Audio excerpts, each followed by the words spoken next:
સુરતમાં બેફામ રફતારનો આતંક યથાવત રહેવા પામ્યો છે। જહાંગીરપુરા કેનાલ રોડ ખાતે પૂરપાટ ઝડપે આવી રહેલી સ્કોર્પિયો કારે બાઇક સવાર બે યુવકને અડફેટે લીધા હતા। આ ગમખ્વાર અકસ્માતમાં બાઇક પર પાછળ બેઠેલા યુવકના માથા પરથી કારનું ટાયર ફરી વળતા તેની ખોપડી ફાટી ગઈ હતી અને તેનું ઘટના સ્થળે જ કરુણ મોત નીપજ્યું હતું, જ્યારે બાઇક ચાલકને ઈજાઓ પહોંચતા તેને હોસ્પિટલ ખસેડવામાં આવ્યો હતો। આ સમગ્ર ભયાનક ઘટના સીસીટીવી કેમેરામાં કેદ થઈ હતી। મળતી માહિતી મુજબ મૂળ રાજસ્થાન અને હાલ સુરતના પાંડેસરા વિસ્તારમાં આવેલા કૈલાસનગરમાં 40 વર્ષીય કાલુરામ ઉદયરામ સુથાર પરિવાર સાથે રહેતો હતો અને ફર્નિચરનું કામ કરી ગુજરાન ચલાવતો હતો।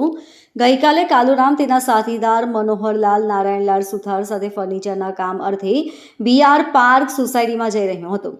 મનોહરલાલ બાઇક ચલાવી રહ્યો હતો અને કાલુરામ પાછળ બેઠેલો હતો। જહાંગીરપુરા વિસ્તારમાં આવેલા કેનાલ રોડ ખાતે વાસુ પૂજ્ય રેસિડેન્સી સામે રોડ પરથી તેઓ પસાર થઈ રહ્યા હતા। એ દરમિયાન પાછળથી પૂરપાટ ઝડપે અને ગફલત ભરી રીતે Scorpio car number GJ5 RX 7745 ધસી આવી હતી। સ્કોર્પિયો કાર ચાલકે બાઇકને પાછળથી જોરદાર ટક્કર મારતા મનોહરલાલ અને કાલુરામ બંને રોડ પર પટકાયા હતા।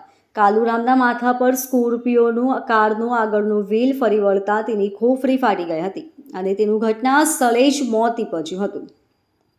બાઇક ચાલક મનોહરલાલને હાથ પગ સહિત શરીરના અન્ય ભાગો પર ઈજાઓ પહોંચી હતી।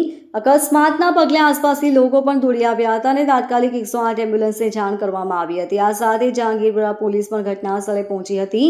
પોલીસે કાર ચાલકને પકડી પાડ્યો હતો। કાલુરામના મૃતદેહને પોસ્ટમોર્ટમ અર્થે સિવિલ હોસ્પિટલ ખસેડવામાં આવ્યો હતો, જ્યારે ઈજાગ્રસ્ત મનોહરલાલને સારવાર માટે હોસ્પિટલમાં દાખલ કરાયો છે।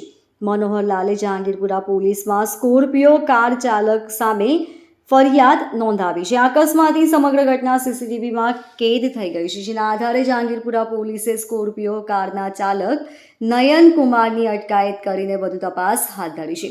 Bureau report LK star news, Surat.